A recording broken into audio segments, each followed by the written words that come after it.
Hai, perkenalkan nama saya Adianto. Di video kali ini saya akan menjelaskan tentang sistem hukum. Sebelum kita menjelaskan sistem hukum, kita terlebih dahulu mengerti apa itu hukum. Hukum adalah peraturan yang tertulis maupun yang tidak tertulis dan juga bersifat memaksa yang ditentukan oleh lembaga-lembaga tertentu bagi yang melanggar akan mendapatkan sanksi. Dan kita kembali ke topik, yaitu sistem hukum. Sistem hukum adalah kesatuan utuh dari tatanan-tatanan yang terdiri dari bagian-bagian atau unsur-unsur yang satu sama lain saling berhubungan dan berkaitan secara erat. Untuk mencapai suatu tujuan, kesatuan tersebut perlu kerjasama antara bagian-bagian atau unsur-unsur tersebut menurut rencana dan pola tertentu. Dalam sistem hukum yang baik tidak boleh terjadi pertentangan atau tumpang tindih di antara bagian-bagian yang ada. Hukum yang merupakan sistem tersusun atau sejumlah bagian yang masing-masing juga merupakan sistem yang dinamakan subsistem. Kesemuanya itu bersama-sama merupakan satu kesatuan yang utuh. Marilah kita mengambil contoh sistem hukum positif Indonesia. Dalam sistem hukum positif Indonesia tersebut terdapat subsistem hukum perdata, subsistem hukum pidana, subsistem hukum tata negara, dan lain-lain, yang satu sama lain saling berbeda. Sistem hukum di dunia ini ada bermacam-macam, yang satunya dengan saling berbeda-beda. Macam-macam sistem hukum. 1. Sistem hukum Eropa kontinental. 2. Sistem hukum Anglo-Saxon. 3. Sistem hukum adat. 4. Sistem hukum Islam. Sistem hukum Eropa kontinental berkembang di negara-negara Eropa dan sebagai disebut juga istilah civil law. Semula sistem hukum itu berasal dari kodifikasi hukum yang berlaku di Kekaisaran Romawi pada masa pemerintahan Kaisar Yustinianus. Kodifikasi hukum itu merupakan kumpulan dari berbagai kaidah hukum yang ada sebelumnya. Masa Justinianus yang disebut Corpus Juris Civilis. Corpus Juris Civilis dijadikan prinsip dasar dalam perumusan dan kodifikasi hukum di negara-negara Eropa, daratan seperti Jerman, Belanda, Prancis, Italia, Amerika Latin, Asia, atau termasuk Indonesia pada masa penjajahan Belanda. Jadi kesimpulan yang saya jelasin di atas tadi, sistem hukum adalah kesatuan utuh dari tatanan-tatanan yang terdiri dari bagian-bagian atau unsur-unsur yang satu sama lain saling berhubungan dan berkaitan secara erat. Dalam sistem hukum yang baik tidak boleh terjadi pertentangan atau tumpah tindih di antara bagian-bagian yang ada. Kesemuanya itu bersama-sama merupakan suatu kesatuan yang utuh yang ada.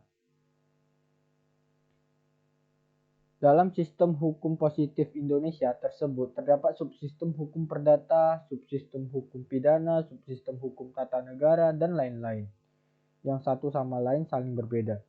Sistem hukum Eropa kontinental berkembang di negara Eropa dan sebagian disebut dengan istilah civil law.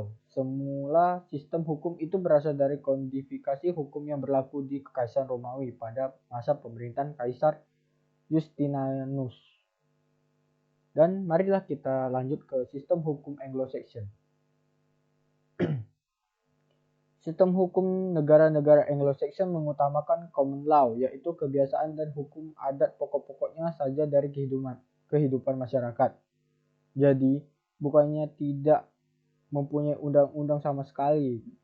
Dengan adanya common law, kedudukan kebiasaannya dalam masyarakat lebih berperan dan selalu menyesuaikan dengan berkembangnya masyarakat yang semakin maju. Dalam sistem common law, kalim di pengadilan menggunakan prinsip membuat hukum sendiri dengan melihat kasus-kasus dan fakta-fakta sebelumnya, atau dengan istilah case law atau judgment law. Pada hakikatnya hakim berfungsi sebagai legislatif, sehingga hukum lebih banyak bersumber pada perutusan-perutusan pengadilan yang melakukan kreasi hukum. Di antara lain, dalam sistem ini dianut ajaran yang disebut the doctrine of precedent, atau stare decisis, yang pada hakikatnya menyatakan bahwa dalam memutuskan suatu perkara seorang hakim harus mendasarkan putusan yang prinsip hukum yang sudah ada di dalam putusan pengadilan dari perkara yang sejenis sebelumnya atau presiden. Sistem hukum adat. Hukum adat adalah hukum yang tidak tertulis yang bersifat turun-temurun. Sistem ini adalah sistem hukum yang tidak tertulis yang tumbuh dan berkembang serta terpelihara karena sesuai dengan kesadaran atau kesadaran hukum masyarakat. Karena hukum adat menyesuaikan diri dengan perubahan dan perkembangan yang terjadi dalam masyarakat. Yang terakhir adalah sistem hukum Islam. Sistem ini pada awalnya dianut oleh masyarakat Arab, kemudian berkembang ke negara-negara lain di Asia, Afrika, Eropa, dan Amerika secara individual atau kelompok. Sistem hukum Islam bersumber pada Al-Quran, hadis, ijma, ialah, dan qiyas. Al-Quran adalah kitab suci kaum muslim yang merupakan kumpulan wahyu Allah yang diturunkan kepada Nabi Muhammad. Hadis ialah perkataan, perbuatan, dan sikap Nabi. Ijma ialah kesepakatan para ulama.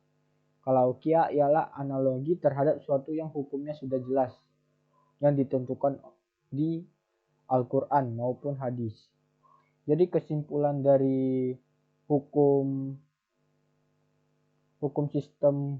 sistem hukum Anglo-Saxon, sistem hukum adat, dan sistem hukum Islam yaitu sistem hukum negara-negara Anglo-Saxon itu mengutamakan common law, yaitu kebiasaan dan hukum adat pokok-pokoknya saja dari kehidupan masyarakat. Jadi bukannya tidak mempunyai UUD sama sekali, undang-undang sama sekali. Dengan adanya common law, kedudukan kebiasaan dalam masyarakat lebih berperan dan selalu menyesuaikan dengan berkembangnya masyarakat yang semakin maju. Dalam sistem common law, klaim di pengadilan menggunakan prinsip membuat hukum sendiri dengan melihat kasus-kasus dan fakta sebelum atau dengan istilah case law atau judgment law. Pada hakikatnya, hakim berfungsi sebagai legislatif sehingga hukum lebih banyak bersumber pada putusan-putusan pengadilan yang melakukan kreasi hukum. Hukum adat adalah hukum yang tidak tertulis yang bersifat turun-temurun. Sistem ini adalah sistem hukum yang tidak tertulis yang tumbuh dan berkembang serta terpelihara karena sesuai dengan kesadaran hukum masyarakatnya. Karena hukum adat menyesuaikan diri dengan perubahan dan perkembangan yang terjadi dalam masyarakat. Hukum Islam, sistem ini pada awalnya dianut oleh masyarakat Arab, kemudian berkembang ke negara-negara lain di Asia, Afrika, Eropa, dan Amerika secara individual atau kelompok.